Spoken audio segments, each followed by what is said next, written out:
Now the next topic is problems of deficient demand and deflationary gap. ठीक है, both are interrelated to each other, deficient demand and deflationary gap. ठीक है, but both meaning are not same.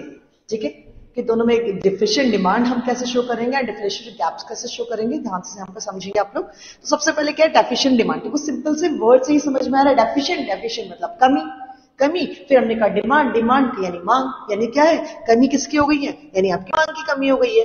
यानी deficient demand क्या show कर रहा है, it is a situation when aggregate demand is less then the aggregate supply. Simple हमने यहाँ पे क्या कहा कि जब एग्रीगेट डिमांड क्या हो गई है आपकी, कम हो गई है, और एग्रीगेट सप्लाई आपकी क्या हो गई है, ज्यादा हो गई है। हमने कहा ना डिमांड क्या हो गई है, कम हो गई है, ठीक है, और सप्लाई क्या हो गई है, वो ज्यादा हो गई। तो हमारा क्या हो गया कि aggregate demand is less than aggregate supply. Simple वो क्या है आपका डेफिशिएंट डिमांड है। ठीक है, corresponding to full employment level of output in the economy।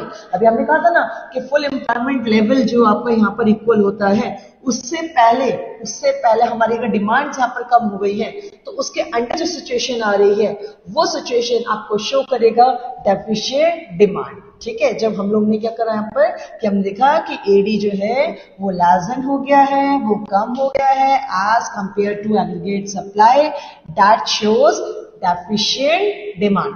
ठीक है, तो हमने यहाँ पे क्या लिखा कि आपका सिंपल यहाँ पे क्या है कि when aggregate demand is less than aggregate supply corresponding to full employment level in the economy. ठीक है, उसी को हमने क्या कहा यहाँ पर, उसे हमने कहा यहाँ पर डेफिशिएंट डिमांड। ठीक है, तो क्या होता है इस सिचुएशन में हमने क्या पढ़ा कि जो आपकी deficient demand arises when planned aggregate expenditure fall short of aggregate supply at the full employment level. ठीक है, और यही जो सिचुएशन है ये आपको यहाँ पर जो हम मेजरमेंट करते हैं डेफिशिएंट डिमांड की, तो वो आपका जो मेजरमेंट होता है वो होता है डिफ्लेशनरी गैप के थ्रू। ठीक है, अब हमने क्या देखा कि हमारे पास क्या था, हमने कहा कि हमारे पास जो एडी है, ठीक है, हमने यहाँ पर जो है वो एडी जो है आपके पास, हमें एडी जो हमने क्या कहा कि अंडर फुल एम्प्लॉयमेंट की अगर हम बात करें तो आपका जो है फुल एम्प्लॉयमेंट आपका जो है वो यहाँ पर था। ठीक है, लेकिन हम जो है इस सिचुएशन तक ही, ठीक है, हमने जो है आपका इक्विलिब्रियम पॉइंट आपका यहीं पर इक्वल हो गया। तो इन दोनों के बीच में जो गैप आया है, इन दोनों एडी, ठीक है, एडी एंड 81 के बीच में जो आपके पास गैप आया है, या सिंपल हम ऐसे समझ सकते हैं जैसे कि under employment and full employment के बीच में जो आपका डिफरेंस है that is the deflationary gap.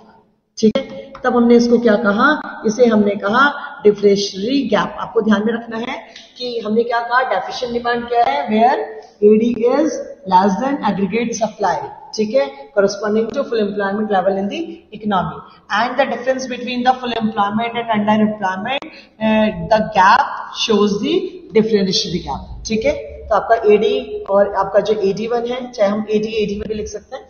ठीक है, फुल एम्प्लॉयमेंट और अंडर एम्प्लॉयमेंट के बीच में जो गैप नजर आएगा दैट इज डिफ्लेशनरी गैप। ठीक है, इसको हमने क्या कहा, ये आपका हो गया डिफ्लेशनरी गैप। ठीक है, देन अब हम आगे बात करते हैं कि अब देखो सिंपल सा, अब यहाँ पे देखो हम लोग यहाँ पर, चलो इस डायग्राम को भी अगर हम थोड़ा सा यहाँ पर डिस्क्राइब करें।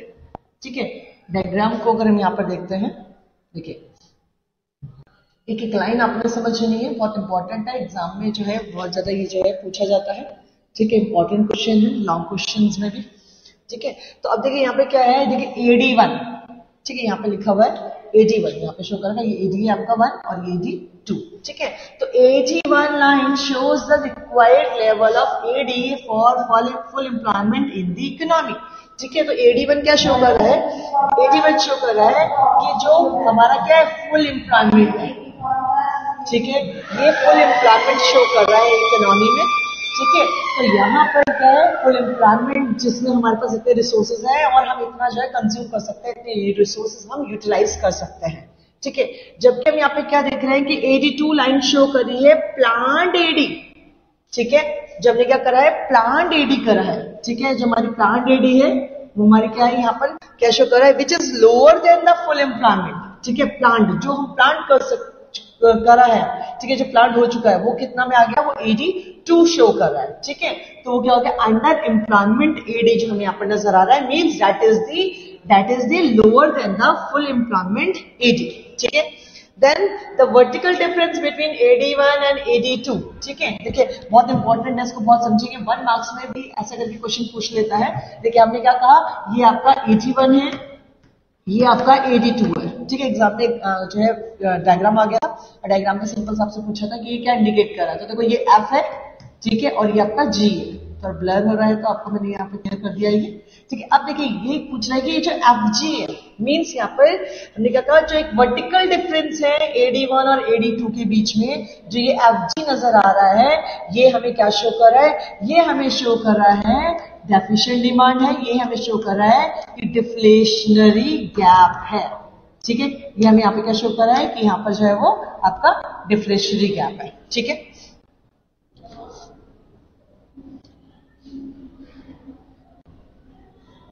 ठीक है, आई थिंक ये पूरा जो है आपका क्लियर होगा ये, ठीक है। इसी में सिंपल हमने अब सेम वही ही डायग्राम है हमारे पास, ठीक है। सेम डायग्राम हम लोगों ने यहाँ पे क्या देखा कि यहाँ पर जो है हमारे पास ये आपका क्या है, ये आपका AD2 था, ये आपका AD1 है, ठीक है, जिसको हमने क्या कहा C+I, ठीक है। सेम आपका C+I है, ठीक है। न्यू जो हमने पोजीशन देखी। अब यहाँ पे क्या शो कर रहा है कि हमारे पास हमने क्या देखा कि यहाँ पर जो है ये फुल एम्प्लॉयमेंट शो कर रहा है, और यहाँ पर क्या है आपका अंडर एम्प्लॉयमेंट आपका यहाँ पे शो कर रहा है। जब हमारे पास ये सिचुएशन होगी, ठीक है, जब हमारे पास ये सिचुएशन होगी कि हमारे पास जो है हमने जो सोचा था एक्चुअल जो ये था, लेकिन हम लोग जब प्लान जो है सिर्फ इतना ही कर पाए हैं, ठीक है। तो इन दोनों के बीच में जो गैप बना वो आपके पास क्या बन गया, डिफ्लेशनरी गैप बन गया, ठीक है। अब इसके कॉजेस क्या होते हैं, क्या कॉजेस होते हैं, तो कॉजेस की अगर हम बात करें तो सिंपल सी बात है, AG आपका जो है वो आपका जो है वो लेस देन क्यों हो गया। तो यहाँ पे क्या है, ये तो हमें पता ही है कि सेक्टर आपका जो है वो होता है क्लोज इकोनॉमी होता है, वैसे 4 कंपोनेंट्स होते हैं, लेकिन यहाँ पर हम जो है सिर्फ हम यहाँ पर C+I ही पढ़ते हैं, ठीक है। हमने पढ़ा ना कि AD is equals to C+I, it means here we are talking about only 2 sector, है ना, आपकी क्लोज इकोनॉमी की हम यहाँ पे बात कर रहे हैं। तो हमने यहाँ पे देखा reduction in private consumption expenditure, इसका मतलब क्या हो रहा है जो आपका कंजप्शन लेवल है, ठीक है, वो क्या हो गया, बहुत कम है, ठीक है। रिड्यूस कर दिया है प्राइवेट कंजप्शन एक्सपेंडिचर, आपका रिड्यूस हो गया है आपका प्राइवेट इन्वेस्टमेंट एक्सपेंडिचर, ठीक है, वो भी आपका रिड्यूस हो गया है, ठीक है। इसका मतलब आपकी जो आपके एक्सपोर्ट्स है, आपके इंपोर्ट्स है, ठीक है। यहाँ पे क्या है, रिडक्शन आपकी गवर्नमेंट एक्सपेंडिचर आपका, इसका मतलब क्या हो गया, वो भी आपका यहाँ पे रिड्यूस हो रहा है, डिक्लाइन इन एक्सपोर्ट्स हो रहा है, और राइज इन इंपोर्ट्स हो रहा है, ठीक है। तो इस तरह की जो कंडीशंस है वो क्या करेंगे, इस तरह से आपका डेफिशिएंट डिमांड जो आपका क्रिएट हो जाएगा यहाँ पर, और आपके जो टैक्सेस हैं वो क्या हो गए, आपके यहाँ पर इंक्रीज हो गए। जब इंक्रीज हो गया तो डेफिनेटली जो भी हम फ्लैक्शन कर रहे हैं उसमें क्या हो रहा है, उसमें टैक्सेस लग रहे हैं, इसका मतलब उनकी कॉस्ट ऑफ प्रोडक्शन ज्यादा हो रही है। इस वजह से क्या किया, इस तरह से जो भी कमोडिटी हम लोग यहाँ पर जो है, हम जो एक्सपेंडिचर यहाँ पे कर रहे थे, हमने उसमें क्या कर दिया है, रिडक्शन कर दिया है, ठीक है।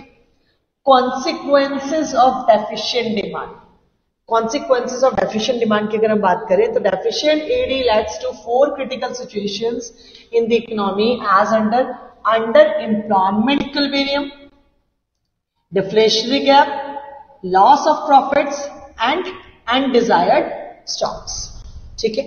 तो यहाँ पे अगर हम बात करें इंपॉर्टेंस ऑफ डेफिशिएंट डिमांड की, तो यहाँ पे जो हमें यहाँ पे नजर आएगा 4 critical situations आपको यहाँ पर जो है वो नजर आती है, ठीक है।